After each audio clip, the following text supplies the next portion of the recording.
एक बार की बात है, कुछ साइंटिस्ट ने मिलकर के एक बहुत ही इंटरेस्टिंग एक्सपेरिमेंट किया।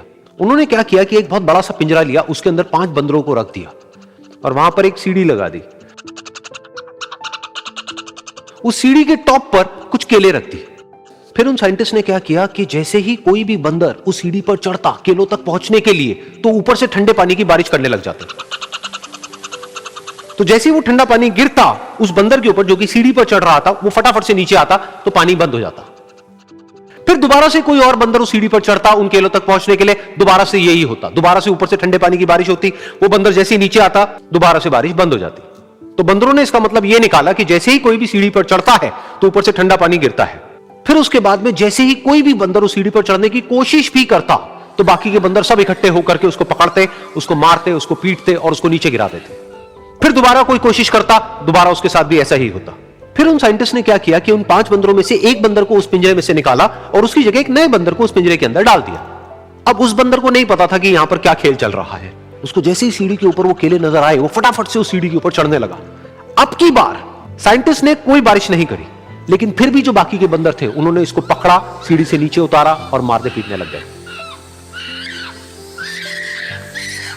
इस बंदर को समझ नहीं आया कि मेरे को क्यों मारा जा रहा है, तो उसने दोबारा कोशिश करी। जैसे उसने दोबारा कोशिश करी, दोबारा से उन 4 बंदरों ने वही किया। तो अब इस नए बंदर के दिमाग में क्या बैठ गया कि सीढ़ी पर चढ़ना मना है, अगर सीढ़ी पर चढ़ते हैं तो मार पड़ती है। उस सीढ़ी पर चढ़ना क्यों मना है और क्यों मार पड़ती है वो उसको नहीं पता था, बट उसके दिमाग में ये बैठ गया कि इस सीढ़ी पर नहीं चढ़ना है, ना किसी को चढ़ने देना है। फिर दोबारा से उन साइंटिस्ट ने क्या किया कि जो पुराने 4 बंदर थे उसमें से एक बंदर को निकाला और एक नए बंदर को उसकी जगह पर डाल दिया।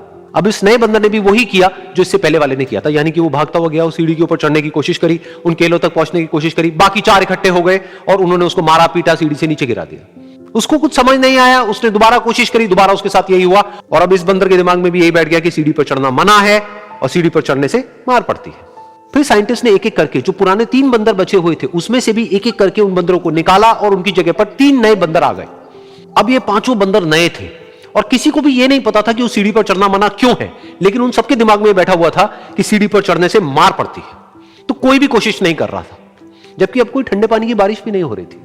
वो चाहते तो आराम से उस सीढ़ी पर चढ़ते, केले तोड़ते और आपस में बांट करके खा लेते। बिल्कुल ऐसा ही हम लोगों के साथ भी होता है, यानी कि इंसानों के साथ भी होता है। हजारों साल पहले कोई प्रथा बनी होती है, कोई रीति रिवाज होता है जिसके पीछे कोई ना कोई वजह होती है, लेकिन वो वजह खत्म होने के बाद भी वो प्रथा चलती रहती है, वो रीति रिवाज चलते ही रहते हैं। किसी में इतनी हिम्मत नहीं होती है ये पूछने की कि हम क्या कर रहे हैं, क्यों कर रहे हैं, बस सबको ये पता होता है कि ऐसा ही होता है। तो वो एक्सपेरिमेंट जिसके बारे में अभी मैंने आप लोगों को बताया, यानी कि वो बंदरों का एक्सपेरिमेंट, उसमें तो बेचारे बंदर हैं, जानवर हैं, उनको नहीं पता है कि क्वेश्चन कैसे पूछते हैं। लेकिन अगर हम इंसान होने के बावजूद भी क्वेश्चन ना करें तो हमारे में और जानवरों में क्या फर्क है? सोचिए।